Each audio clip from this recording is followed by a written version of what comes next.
നമ്മൾ ഇന്ന് ഈ വീഡിയോയിലൂടെ പരിശോധിക്കുന്നത് ഷവോമി റെഡ്മി എന്ന സബ് ബ്രാൻഡിൽ പുറത്തിറക്കിയിരിക്കുന്ന smart T V Redmi 43 inch smart T V. ഇത് ഷവോമി അല്ലെങ്കിൽ റെഡ്മി എന്ന സബ് ബ്രാൻഡിൽ ഏറ്റവും പുതുതായിട്ട് പുറത്തിറക്കിയ ഒരു സ്മാർട്ട് ടി വിയാണ്.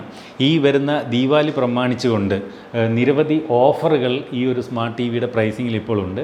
അപ്പോൾ ഈ ഒരു ടി വിയുടെ ഏറ്റവും വലിയൊരു പ്രത്യേകത എന്തെന്ന് വെച്ച് കഴിഞ്ഞാൽ tvOS ലേറ്റസ്റ്റ് വെർഷൻ ആൻഡ്രോയിഡ് 11 ഈ ഒരു ടി വി വരുന്നതെന്നുള്ളതാണ്. അപ്പോൾ ഇന്ന് തന്നെ ആക്ച്വലി ഞങ്ങൾ മറ്റ് സ്മാർട്ട് ടി വികളുടെ വീഡിയോ ഞങ്ങൾ ഷൂട്ട് ചെയ്തിട്ടിരിക്കുകയാണ്. 2 ഫേമസ് ബ്രാൻഡുകളുടെ, അതിൻ്റെ പേര് ഞാൻ പറയാൻ ഉദ്ദേശിക്കുന്നില്ല. ആ 2 ടി വികൾ പോലും ആൻഡ്രോയിഡ് 10 പക്ഷേ ഇവിടെ ഇതിൻ്റെ പ്രത്യേകത എന്ന് പറയുന്നത് ഈ ഒരു ടി വി നമുക്ക് ശ്രദ്ധിച്ചാൽ മനസ്സിലാവും ആൻഡ്രോയിഡ് 11 കണ്ടില്ലേ. ഏറ്റവും ലേറ്റസ്റ്റ് വെർഷൻ നിലവിലെ ആൻഡ്രോയിഡ് ടി വികളിൽ ലഭ്യമായിട്ടുള്ളതിൽ വെച്ചിട്ടുള്ള ഏറ്റവും ലേറ്റസ്റ്റ് വെർഷൻ ആൻഡ്രോയിഡ് 11 വരുന്നു എന്നുള്ളത് തന്നെയാണ് ഇതിൻ്റെ ഒരു ഹൈലൈറ്റ്. അപ്പോൾ അതുകൊണ്ട് തന്നെയും ആ ഒരു സോഫ്റ്റ്വെയറിൻ്റെ ആ ഒരു ഫ്രഷ്നെസ് നമുക്ക് ഈ ഒരു സ്മാർട്ട് ടി വിക്കകത്ത് നമുക്ക് അനുഭവിക്കാൻ സാധിക്കും എന്നുള്ളത് ഇതിൻ്റെ ഒരു പ്രത്യേകതയാണ്. ആദ്യമായിട്ട് നിങ്ങൾ ഈ ഒരു ടി വി വാങ്ങിക്കഴിഞ്ഞാൽ ഇതിൻ്റെ ബോക്സിനകത്തുള്ളത് ഇതിൻ്റെ ഒരു യൂസർ മാനുവൽ, അതുപോലെ ഇതിനോടൊപ്പം വരുന്ന റിമോട്ട്, പിന്നെ ടേബിൾ ടോപ്പ് മൗണ്ട്, ഇതുപോലെ ടേബിൾ വയ്ക്കാനുള്ളൊരു മൗണ്ട് വരുന്നുണ്ട്. പിന്നെ അത് ഫിറ്റ് ചെയ്യാനുള്ള സ്ക്രൂ എന്നിവയാണ് ഇതിൻ്റെ കൂടെ ബോക്സിനകത്ത് വരുന്നത്. അവർക്ക് വാൾ മൗണ്ട് ഇതിനോടൊപ്പം വരുന്നില്ല. നമുക്കിനി വോളിലാണ് ഇത് മൗണ്ട് ചെയ്യണമെങ്കിൽ അഡീഷണൽ ആയിട്ട് എനിക്ക് 500 രൂപയ്ക്ക് കണ്ട് ഷവോമിയുടെ സൈറ്റിൽ നിന്ന് തന്നെ ഇതിൻ്റെ വോൾ മൗണ്ട് നമുക്ക് വാങ്ങാവുന്നതേ ഉള്ളൂ. ഇനി ഇതിൻ്റെ ഒരു ബിൽഡ് ക്വാളിറ്റിയെ പറ്റി പറഞ്ഞാൽ ഇതിൻ്റെ ബാക്കിലൊക്കെ യൂസ് ചെയ്തിരിക്കുന്ന മെറ്റീരിയൽ എന്ന് പറയുന്നത് പോളി കാർബണേറ്റ് ആണ്. ബിൽഡ് ക്വാളിറ്റി ഓക്കെ ആണ് എന്ന് പറയേണ്ടി വരും. ഒരു ഭയങ്കര ബിൽഡ് ക്വാളിറ്റി ഒന്നും ഒരിക്കലും ഈ ഒരു ടി വിയിൽ നിന്ന് പ്രതീക്ഷിക്കരുത് എന്ന് ഓർമ്മിക്കട്ടെ. അതുപോലെ ഈ ഒരു ടി വിയുടെ ബാക്ക് സൈഡിൽ വലുതായിട്ട് റെഡ്മി എന്ന ഒരു ബാഡ്ജിങ് കൊടുത്തിട്ടുണ്ടെന്നും നമുക്ക് കാണാൻ സാധിക്കുന്നുണ്ട്. ഇനി ഡിസ്പ്ലേയുടെ കേസിലേക്ക് വന്നാൽ ഞാൻ ആദ്യം പറഞ്ഞ പോലെ ഇതൊരു 43 ഇഞ്ച് സ്മാർട്ട് ടി വിയാണ്. ഓർക്കുക, ഇതിൻ്റെ റെസൊല്യൂഷൻ വന്നിട്ട് ഫുൾ HD റെസൊല്യൂഷനാണ് ഈ ഒരു ടി വിക്കുള്ളത്. അതുപോലെ ഇതിനകത്ത് ഉപയോഗിച്ചിരിക്കുന്ന പാനൽ എന്ന് പറയുന്നത് IPS പാനലാണ്. VA പാനൽ വരുന്ന ടി വി ഉണ്ട്, അതിൽ നിന്ന് കുറച്ചുകൂടി ബെറ്ററാണ് IPS പാനൽ. അപ്പോൾ IPS LCD ഡിസ്പ്ലേ ആണ് ഈ ഒരു ടി വിക്ക് നൽകിയിരിക്കുന്നത്. മാത്രമല്ല ഷവോമിയുടെ വിവിഡ് പിക്ചർ എഞ്ചിൻ ടെക്നോളജി ഇതിനകത്ത് യൂസ് ചെയ്തിട്ടുണ്ട്. അതുകൊണ്ട് തന്നെയും ഇതിനകത്ത് വീഡിയോസൊക്കെ ഒരു കളറൊക്കെ ഒരു അല്പം ബൂസ്റ്റ് ചെയ്ത് കാണാൻ കുറച്ച് അഴകോടെയാണ് ഈ ഒരു ടി വിയിൽ കാണിക്കുന്നത് എന്നും പറഞ്ഞുകൊള്ളട്ടെ. ഇനി ഈ ഒരു ടി വിയുടെ ഏറ്റവും വലിയൊരു പ്രത്യേകതയായി കാണുന്നത് ഇവിടെ ഈ ഒരു ടി വി ഡിഫോൾട്ടായിട്ട് പ്യുവർ ആൻഡ്രോയിഡ് ടി വി ആണെങ്കിലും നമുക്ക് ഷവോമിയുടേതായിട്ടുള്ള പാച്ച് വെൽ എന്ന യൂസർ ഇൻ്റർഫേസ് സെപ്പറേറ്റ് ആയിട്ട് കൊടുത്തിട്ടുണ്ട്. ഇവിടെ ഈ റിമോട്ടിൽ 2 ബട്ടണുണ്ട്. നമുക്ക് പ്യുവർ ആൻഡ്രോയിഡ് ഇൻ്റർഫേസിലേക്ക് പോകണമെങ്കിൽ ഈ ഒരു ബട്ടണും ഈ കാണുന്ന ബട്ടൺ പ്രസ് ചെയ്ത് കഴിഞ്ഞാൽ ഇത് പാച്ച് വാളിലേക്ക് മാറുകയും ചെയ്യും. അല്ലെങ്കിൽ ഇവിടെ പാച്ച് വാൾ എടുക്കാനുള്ള ആപ്പിൻ്റെ ഇൻ്റർഫേസ് കൂടെ കൊടുത്തിട്ടുണ്ട്. ആ പാച്ച് വാൾ ഇതുപോലെ ക്ലിക്ക് ചെയ്ത് കഴിഞ്ഞാൽ സാധാരണ ചില ഷവോമിയുടെ സ്മാർട്ട് ടി വികളിലുള്ള പാച്ച് വാൾ ഇൻ്റർഫേസിലേക്ക് നമുക്ക് പോവുകയും ചെയ്യാം. അപ്പോൾ ഞാൻ ആൾറെഡി ഷവോമിയുടെ മറ്റൊരു ടി വി നമ്മുടെ ഓഫീസിൽ ഉപയോഗിക്കുന്നതാണ്. അപ്പോൾ ഈ പാച്ച് വാൾ എനിക്ക് തോന്നുന്നു പലപ്പോഴും പ്യുവർ ആൻഡ്രോയിഡിനേക്കാൾ കുറച്ചുകൂടി ഒരു യൂസർ എക്സ്പീരിയൻസ് നൽകുന്നുണ്ടെന്ന് പറയട്ടെ. പാച്ച് വാളിൻ്റെ ഗുണം എന്താ വെച്ച് കഴിഞ്ഞാൽ കണ്ടൻറ്റിൻ്റെ ഒരു സജഷൻ. ഇപ്പോൾ സിനിമകളൊക്കെ കൂടുതൽ OTT ആണ് റിലീസ്. അപ്പോൾ അത്തരത്തിൽ OTTയിൽ വരുന്ന സിനിമകളൊക്കെ ഇവിടെ സജസ്റ്റ് ചെയ്യും. മികച്ച സിനിമകൾ ഇത്തരത്തിൽ സജസ്റ്റ് ചെയ്യും. ഇപ്പോൾ ഒരു മലയാള സിനിമ തന്നെ റിലീസായാലും അത് ഏത് OTT പ്ലാറ്റ്ഫോമിലാണെന്ന് പലപ്പോഴും നമുക്ക് അറിയണമെന്നില്ല.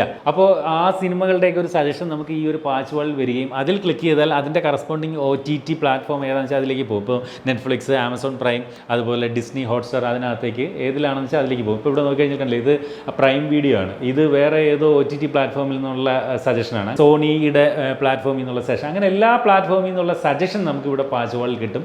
മാത്രമല്ല ഈ പാച്ച് വാളിൻ്റെ മറ്റൊരു പ്രധാന പ്രത്യേകത എന്ന് പറയുന്നത് ഇതിനകത്ത് കിഡ്സ് മോഡുണ്ട്. അപ്പോൾ ഈ കിഡ്സ് മോഡിലേക്ക് വന്നു കഴിഞ്ഞാൽ കുട്ടികൾ മോശം കണ്ടൻറ്റുകൾ ടി വിയിലൂടെ കാണുന്നത് പരമാവധി ഒഴിവാക്കാൻ ആ ഒരു കിഡ്സ് മോഡ് അവർക്ക് എനേബിൾ ചെയ്ത് അതിനകത്ത് പാസ്വേഡ് പ്രൊട്ടക്ഷനൊക്കെ ഉണ്ട്. അത് കൊടുത്തു കഴിഞ്ഞാൽ കുട്ടികൾക്ക് പിന്നെ ഒരിക്കലും അവരുടെ ഏജിനനുസരിച്ചുള്ള കണ്ടൻറ്റുകൾ മാത്രമേ അത്തരത്തിൽ സജസ്റ്റ് ചെയ്യപ്പെടൂ, അത് മാത്രമേ അവർ കാണുകയുമുള്ളൂ എന്നുള്ളതും പ്രത്യേകതയാണ്. അതായത് ഈ ഒരു ടി വിയുടെ പെർഫോമൻസ് സൈഡിലേക്ക് വന്നാൽ 1GB RAM 8GB internal memory variant ആണ്. മാത്രമല്ല ഇതിനകത്ത് ഡ്യുവൽ ബാൻഡ് വൈഫൈയുടെ സപ്പോർട്ട് ഉണ്ട്. സാധാരണ ഈ ഒരു പ്രൈസ് കാറ്റഗറിയിൽ പലപ്പോഴും സിംഗിൾ ബാൻഡ് വൈഫൈയുടെ സപ്പോർട്ടേ വരാറുള്ളൂ. ഡ്യുവൽ ബാൻഡ് വൈഫൈ ഉള്ളത് കൊണ്ട് തന്നെയും നമുക്ക് 5 GHz router, dual band router നമ്മുടെ വീട്ടിലുണ്ടെങ്കിൽ നമ്മുടെ നെറ്റിൻ്റെ പ്ലാനിൻ്റെ മാക്സിമം കപ്പാസിറ്റി സ്പീഡിൽ നമുക്ക് ഈ ഒരു ടി വിയിൽ കണക്ട് ചെയ്യാനും നല്ല രീതിയിൽ കണ്ടൻറ്റുകൾ, അതുകൊണ്ട് തന്നെയും നെറ്റ് സ്ലോ ആകാതെ വളരെ ഫാസ്റ്റായിട്ട് ഇതിനകത്ത് കണ്ടൻറ്റുകൾ കാണാനും ആ ഒരു ഡ്യുവൽ ബാൻഡ് വൈഫൈ നമ്മെ സഹായിക്കും.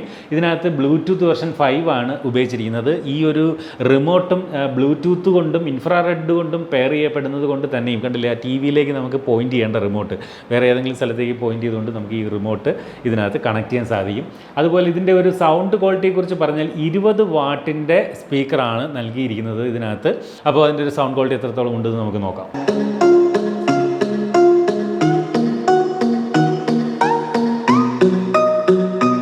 സത്യസന്ധമായിട്ട് പറയട്ടെ, മികച്ച സൗണ്ട് ക്വാളിറ്റി തന്നെയുണ്ട്. അപ്പോൾ ഞാനിപ്പോൾ ഇതിൻ്റെ ഒരു വോളിയം ഒരു 50% പകുതിയൊക്കെ വെച്ചോളൂ, എന്നിട്ട് തന്നെ നല്ലൊരു സൗണ്ട് ഉണ്ട്. ചില പ്രൈസ് കുറഞ്ഞ സ്മാർട്ട് ടി വികളിലൊക്കെ വലിയ ക്വാളിറ്റിയുള്ള സൗണ്ട് കിട്ടാറില്ല, ചിലമ്പൽ പോലുള്ള പ്രശ്നങ്ങളൊക്കെ പലപ്പോഴും സ്പീക്കറിൽ അനുഭവിക്കാറുണ്ട്. പക്ഷേ ഇവിടെ അങ്ങനെയില്ല. മികച്ച ഒരു സൗണ്ട് ഔട്ട്പുട്ടിന് വേണ്ടി ഡോൾബി ഓഡിയോ സപ്പോർട്ടും ഈ ഒരു ടി വിയിൽ ഷവോമി നൽകിയിട്ടുണ്ട്. ഈ ഒരു ടി വിയുടെ റിമോട്ടിനോടൊപ്പം ഇത്തരത്തിൽ ഗൂഗിൾ അസിസ്റ്റൻറ്റിൻ്റെ ഡെഡിക്കേറ്റഡ് ബട്ടൺ ഉണ്ട്. ആ ബട്ടൺ ഉള്ളതുകൊണ്ട് തന്നെയും നമുക്കത് പ്രസ് ചെയ്തുകൊണ്ട് പ്ലേ ജയരാജ് ജീനാഥ് വീഡിയോ, അപ്പോൾ ഇങ്ങനെ ഒരു ഫീച്ചർ ഉള്ളതുകൊണ്ട് തന്നെയും നമുക്ക് ഈ ടി വിയുടെ റിമോട്ട് കയ്യിലുണ്ടെങ്കിൽ നമുക്ക് എന്ത് കാര്യങ്ങളും ഇതുപോലെ ഗൂഗിൾ അസിസ്റ്റൻറ്റ് സപ്പോർട്ട് ചെയ്യുന്ന എന്ത് കാര്യങ്ങളും പറഞ്ഞ് ടി വിയെ വോയിസ് ഉപയോഗിച്ചുകൊണ്ട് കൺട്രോൾ ചെയ്യാൻ സാധിക്കും. അതുപോലെ ഈ ഒരു ടി വിയിൽ ഗൂഗിൾ ക്രോം കാസ്റ്റിൻ്റെ സപ്പോർട്ട് ഉള്ളതുകൊണ്ട് തന്നെ നമ്മുടെ ഫോണിനകത്തുള്ള പിക്ചറുകൾ, വീഡിയോകളൊക്കെ നമുക്ക് ഇത്തരത്തിൽ ടി വിയുമായിട്ട് കാസ്റ്റ് ചെയ്ത് നമുക്ക് കാണാൻ സാധിക്കും. അത് വളരെ ഫാസ്റ്റ് ആണെന്ന് പറഞ്ഞോളൂ. നമുക്ക് ഇവിടെ ഒരു സൈപ്പ് ഇതുപോലെ ഫോണിൽ കൊടുക്കുമ്പോൾ തന്നെ ആ പിക്ചർ അവിടെ ടി വിയിൽ നമുക്ക് നാവിഗേറ്റ് ചെയ്യുന്നുണ്ട്. ചില വലിയ വില കൂടിയ ടി വികൾ പോലും പലപ്പോഴും ഈ ഒരു ക്രോം കാസ്റ്റ് ഭയങ്കര സ്ലോ ആകുന്നതായി കണ്ടിട്ടുണ്ട്. പക്ഷേ ഇവിടെ വളരെ ഫാസ്റ്റായിട്ട് തന്നെ അത് വർക്ക് ചെയ്യുന്നുണ്ട്. അടുത്തതായിട്ട് ഈ ഒരു ടി വിയുടെ ബാക്ക് സൈഡിലുള്ള പോർട്ടുകളെ കുറിച്ച് പറഞ്ഞാൽ 2 USB പോർട്ട്, അതുപോലെ 3.5mm audio Jack, AV input port, 2 HDMI port, അതിലൊന്ന് ആർക്കിൻ്റെ സപ്പോർട്ട് ഉള്ളതാണ്. അതായത് നമുക്ക് വോയിസ് ഔട്ട് അത് വഴി എടുക്കാം. RJ45 പോർട്ട്, ആൻറ്റിന പോർട്ട് തുടങ്ങിയതാണ് ഇതിനകത്തുള്ളത്. അപ്പോൾ സാധാരണ സ്മാർട്ട് ടി വികളിൽ നിന്ന് വ്യത്യസ്തമായിട്ട് ഒരു കുറവുള്ളത് 3 HDMI പോർട്ടില്ല. സാധാരണ സ്മാർട്ട് ടി വികളിൽ നമ്മൾ 3 HDMI പോർട്ടുണ്ട്. ഇവിടെ 2 HDMI പോർട്ടേ ഉള്ളൂ എന്നുള്ളത് മാത്രമേ ഇതിനകത്തൊരു കുറവായിട്ട് പറയാനുള്ളൂ. പിന്നെ ഒപ്റ്റിക്കൽ ഔട്ട് ഇല്ല. അതിന് പകരമാണ് HDMI R സപ്പോർട്ട് കൊടുത്തിരിക്കുന്നത്. ആ ഒരു HDMI പോർട്ട് ഉപയോഗിച്ചുകൊണ്ട് സൗണ്ട് ഔട്ട് നമുക്ക് ഈ ഒരു ടി വിക്കകത്ത് എടുക്കാൻ സാധിക്കുകയും ചെയ്യും. നേരത്തെ പറഞ്ഞതുപോലെ ഈ ഒരു ടി വിയുടെ ഏറ്റവും വലിയൊരു സവിശേഷത എന്താണെന്ന് വെച്ച് കഴിഞ്ഞാൽ ഇതിനകത്ത് ഏറ്റവും ലേറ്റസ്റ്റ് ആൻഡ്രോയിഡ് വെർഷൻ ആൻഡ്രോയിഡ് 11 നൽകിയിരിക്കുന്നു എന്നുള്ളത് തന്നെയാണ്. റെഡ്മിയുടെ ഏറ്റവും പുതിയൊരു ടി വി 2 വ്യത്യസ്ത സൈസുകളാണ് വരുന്നത്. 32 ഇഞ്ചിൻ്റെ സൈസും വരുന്നുണ്ട്, 43 ഇഞ്ചിൻ്റെ സൈസും വരുന്നുണ്ട്. നമ്മളിവിടെ പരിശോധിച്ചത് 43 ഇഞ്ചിൻ്റേതാണ്. എന്നാൽ 32 ഇഞ്ചിൻ്റെത് HD ടി വിയാണ്, ഫുൾ HD അല്ല. 43 ഇഞ്ച് മാത്രമാണ് ഫുൾ HD വരുന്നത്.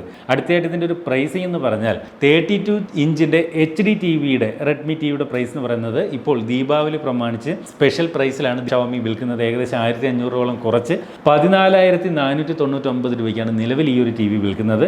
അതുപോലെ നമ്മൾ പരിശോധിക്കുന്ന 43 ഇഞ്ചിൻ്റെ ഫുൾ HD ടി വി വിൽക്കുന്നത് 23,999 രൂപയ്ക്കാണ്. അപ്പോൾ ഷവോമിയുമായിട്ട് ഇന്ന് ഈ ടി വിയെക്കുറിച്ച് വീഡിയോ ചെയ്യുന്നതിനെ പറ്റി സംസാരിച്ചപ്പോൾ അവർ പറഞ്ഞത് ദീപാവലി പ്രമാണിച്ച് ഈ പറഞ്ഞ 32 ഇഞ്ചിന് 1500 രൂപയുടെ ഡിസ്കൗണ്ടും അതുപോലെ 43 ഇഞ്ചിന് ഏകദേശം 2000 രൂപയോളം വില കിഴിവിലാണ് വിൽക്കുന്നതെന്നാണ് അറിഞ്ഞത്. അപ്പോൾ ഈ പ്രൈസിൽ നിലവിൽ നമുക്കിത് വാങ്ങാൻ സാധിക്കും. ഇനി അങ്ങോട്ട് പോകുന്തോറും ഈ ടി വിയുടെ പ്രൈസ് കൂടുമോ കുറയുമോ എന്നുള്ള കാര്യത്തെ പറ്റി അറിയില്ല. നിങ്ങൾ ഈ വീഡിയോ ചിലപ്പോൾ ഒരു 5-6 മാസം കഴിഞ്ഞ് കാണുമ്പോൾ ഒരു പക്ഷേ പ്രൈസ് കൂടാം കുറയാം. അപ്പോൾ നിലവിലുള്ള പ്രൈസാണ് ഞാൻ ഈ പറഞ്ഞത്. അപ്പോൾ എനിക്ക് ഈ ടി വിയെക്കുറിച്ച് ഒരു കാര്യം നിങ്ങളോട് പറയേണ്ട ഒരു എക്സ്പീരിയൻസ് എനിക്ക് പറയാനുള്ളതെന്ന് വെച്ച് കഴിഞ്ഞാൽ ഇതിൻ്റെ ഡിസ്പ്ലേ ക്വാളിറ്റി സൂപ്പറാണ്, മികച്ച ഡിസ്പ്ലേ ആണ്. അതിപ്പോൾ നിങ്ങൾക്ക് തന്നെ കാണാം, മനോഹരമായിട്ടുള്ള ഡിസ്പ്ലേ. കണ്ടൻറ്റ് നമുക്ക് നല്ല രീതിയിൽ ഇതിനകത്ത് എക്സ്പീരിയൻസ് ചെയ്യാം. നല്ല ഡിസ്പ്ലേ തന്നെയാണ്, ക്വാളിറ്റി സൂപ്പർ. പിന്നെ എനിക്ക് ഇഷ്ടപ്പെട്ട ഇതിൻ്റെ സൗണ്ട് ക്വാളിറ്റി സൂപ്പർബാണ്. കുറച്ചുകൂടി ഇമ്പ്രൂവ് ആകാമായിരുന്നു എന്ന് തോന്നിയത് ഇതിൻ്റെ ഒരു ഡിസൈനിലുള്ള ഒരു ബിൽഡ് ക്വാളിറ്റിയാണ്. ബിൽഡ് ക്വാളിറ്റി ഒരു കുറച്ചുകൂടി നമ്മളിവിടെയൊക്കെ ഒന്ന് പിടിക്കുമ്പോഴൊക്കെ ഒരു എന്താ പറയുക, വില കുറഞ്ഞ പ്ലാസ്റ്റിക് യൂസ് ചെയ്ത ഒരു ഫീൽ ഉണ്ട്. അതുകൂടി ഒന്ന് ഇമ്പ്രൂവ് ചെയ്യാമായിരുന്നില്ലേ എന്നെനിക്കൊരു സംശയമുണ്ട്. അതാണ് എനിക്ക് നെഗറ്റീവായിട്ട് തോന്നിയത്. അതർവൈസ് ഇപ്പോൾ ഒരു ടി വിയുടെ കേസിൽ നമുക്ക് നമ്മുടെ എക്സ്പീരിയൻസ് പറയുന്നത് വീഡിയോയും ഓഡിയോയുമാണ്. അത് രണ്ടും ഈ ഒരു ടി വിയിൽ അതിമനോഹരമായിട്ട് തന്നെ നൽകുന്നു എന്ന് പറഞ്ഞുകൊണ്ട് ഇതുപോലെ മനോഹരമായിട്ടുള്ള മറ്റൊരു പ്രോഡക്റ്റിൻ്റെ വിശേഷമായിട്ട് നമുക്ക് അടുത്ത വീഡിയോയിൽ വീണ്ടും കാണാം. അതുവരെ സ്റ്റേ സേഫ്, ബൈ.